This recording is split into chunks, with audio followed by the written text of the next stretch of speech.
Hello everyone and welcome to another video review by Centipede Geek. In this video, I'll be talking about an Impact Wrestling pay-per-view by the name of Bound for Glory. It'll be their last pay-per-view of the year, just in case you don't know, if you don't count their Impact Plus services. But it's their last major pay-per-view of the year. They'll get it started next year, I believe, on the 8th of January, if I'm not mistaken, with their always big pay-per-view they do in January. It's titled Hard to Kill.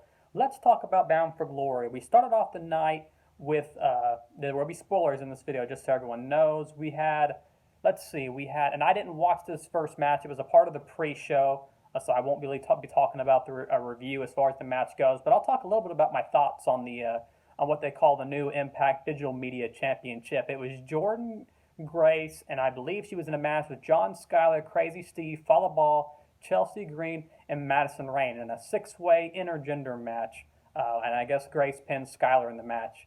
Jordynne Grace, great wrestler, great talent, probably one of my favorite women in the Impact Knockouts division. She was a great champion that held that belt probably for a good 5 or 6 months. Like I said, probably one of the best recent champions they've had in history. I always like intergender matches. This is something that you see a lot in stuff like GCW and stuff, but you don't see real broadly in major wrestling companies such as WWE and AEW and stuff like that. You know, you see maybe little bits and pieces of it, but you don't see it nearly as much as you do in Impact. I'm not big on the digital media title. I guess it's something they need to build more. I think it's great that Jordynne Grace gets to hold the title, but I'm not crazy about the name digital media. Maybe if they called it something else, I think it would be more over, but for me at least, I don't see much about the title, the digital media. But maybe once they build it up here in the next couple of months, I'll come to like it more. But either way, I'm glad Jordynne Grace gets another push and gets to win a title, so that's pretty cool. It's been a while since she's, but if you don't count if you think about it, it hasn't been too long since she's had a push, because she did just win the Knockout Tag Team titles with, I forget the girl's name, but that newer girl wrestler that's also her friend, it's also really great. So it hasn't been too long, I guess. But let's get straight to the main card, main pay-per-view. We started off with an Impact Knockouts Tag Team Championship with Decay, which of course is Havoc and Rosemary, the champs, against the Inspiration, of course, Cassidy Lee and Jessie McKay, formerly known as the Iconics from the WWE, released a couple of months back when they had a lot of their COVID-19 releases.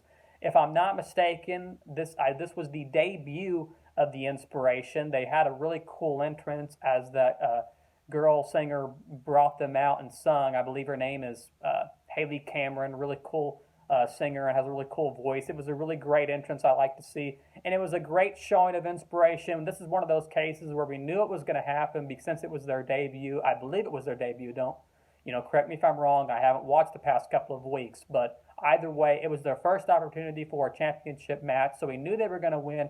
It was a great showcasing for both women's knockout teams, and I believe the right people won. It's going to be cool to see what the Inspiration would do. They're already over with the crowd. They already have that sort of favorites coming in from WWE, so they're already established in my opinion because of that, and they come in to Impact to win these Knockout Tag Team titles, and they're already over, so it's going to be cool to see what they can do with those titles. So a really cool opening match to start the night off with.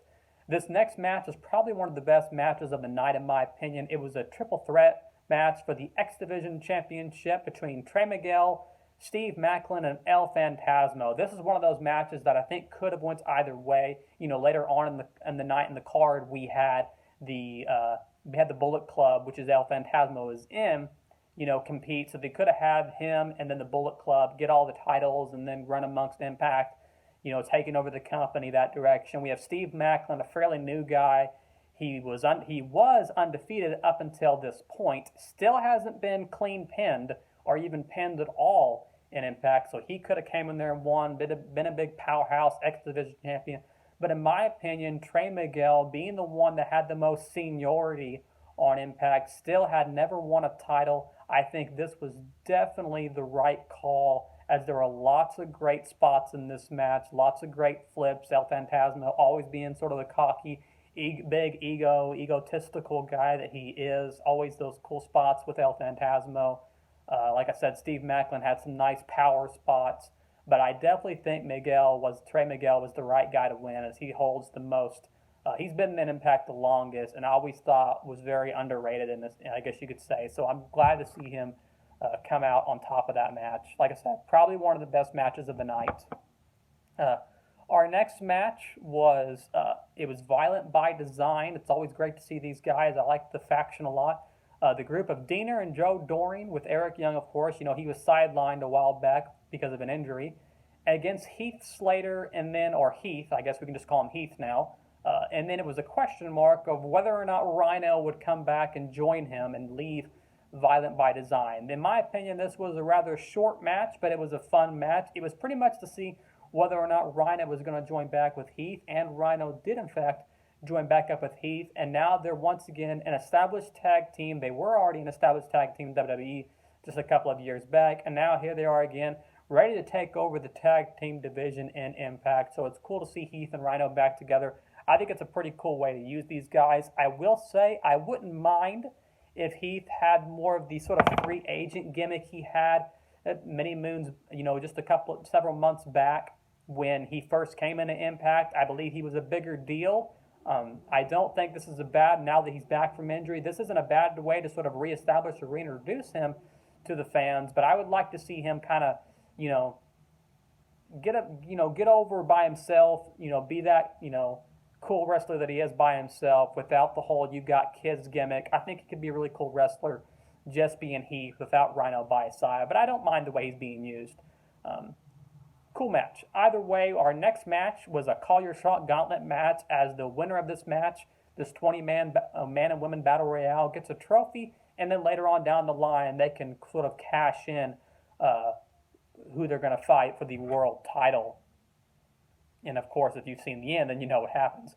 We had several people. I'll go down the list real quick. We had Romero, Rohit, Fulton, Steels, Ellering, Samantha Evans, Johnny Swinger, Melina, The Demon, Cordona, Loretto Kid, Sam Beal, Rich Swann, Ace Austin, Moose, Alicia, and W. Morrissey. And forgive me if I didn't get all those names right, or if I didn't pronounce all the names, or if I didn't say all the names that were in the match. I tried to, right? Our winner of this match was Moose, and like I said, if you watch the pay-per-view, there are really spoilers ahead. You obviously know what happens. I'll talk about that more later. Moose, my picks to win this was either Moose or W. Morrissey. Those are my two picks to win. There was it was some great seeing some wrestlers, some older wrestlers such as Demon. I'm not really very familiar with him, but he was kind of cool to see.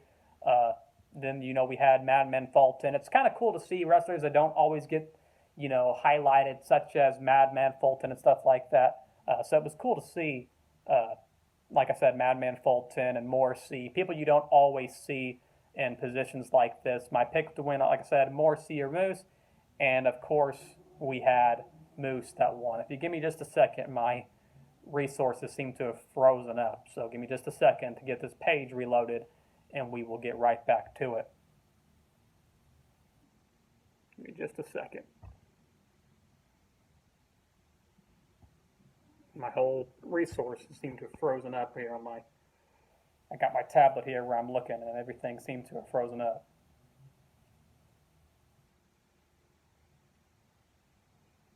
Not sure what's happening there. Let me just try reloading the entire app and seeing if that does anything.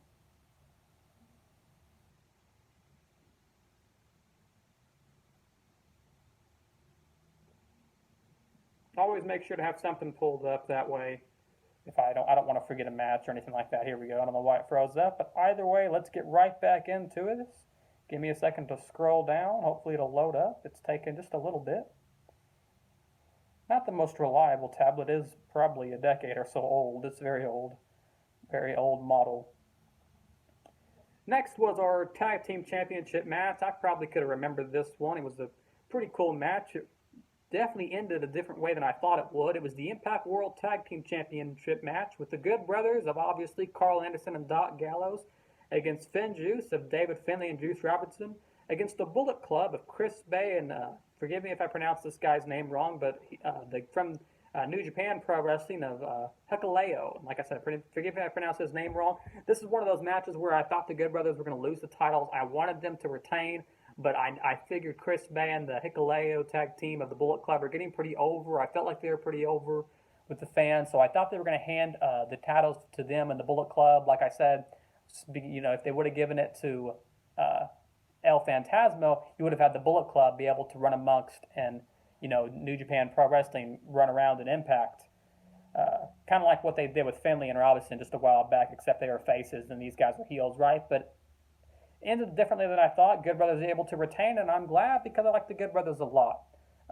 That's pretty much how I felt about that match. Suzuki's going to be coming soon. That's going to be cool. We've seen him in Impact before. We've seen him a lot in AEW, such as matches against Archer, Lance Archer, and Moxley. And obviously, if you've watched him in Japan, then you already know about him. Let's talk about the next match. We had an Impact Knockouts Championship match with Deonna Purrazzo and Mickie James. This was a great women's match. Probably one of the best matches of the night. I really enjoyed this one. I thought Purrazzo would have got the one up on Mickie, but it's been 8 years, I guess, since Mickie's won a title or had a match in Impact. And so because of that, I see what they're doing here. There wasn't a woman, in my opinion, on the roster that they put in a storyline or that they've been able to promote in the place to take the title off Purrazzo. So because of that, similar to what they did with Christian and Omega, Christian took the title off Omega, and now Mickie James takes the title off Purrazzo, and now somebody's going to have to take that title off Mickie James. So I think it was a great match. This is one of those ones that like I said, I thought Purrazzo was going to win. Really, it could have went either way, but Purrazzo ended up losing, and Mickie James got the title. I'm curious to see what woman is going to dethrone Mickie James. I wouldn't mind seeing Purrazzo hold the belt for a third time, but it's probably about time they give it to I guess somebody newer. But Purrazzo's still very new and still very fresh in the wrestling industry. So, and she still holds a title from Mexico, if I'm not mistaken. Our main event was for the Impact World Championship match. It was Christian Cage, the champion, against Josh Alexander. As I said just a couple of months ago, he dethroned Kenny Omega on AEW Dynamite Television on the TNT channel in a great match on that showcase. And then this was another great showing. Probably, like I said, another one of the best matches of the night between Cage and Alexander. There were some great spots in here.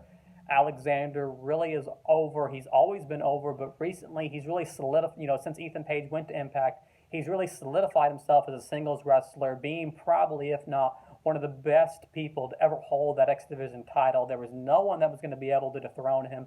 He put up option C, challenged for this, won the title, and then crazy enough, that same night, they made a real emotional story with his kid being there nearby and his wife coming in the ring and congratulating him.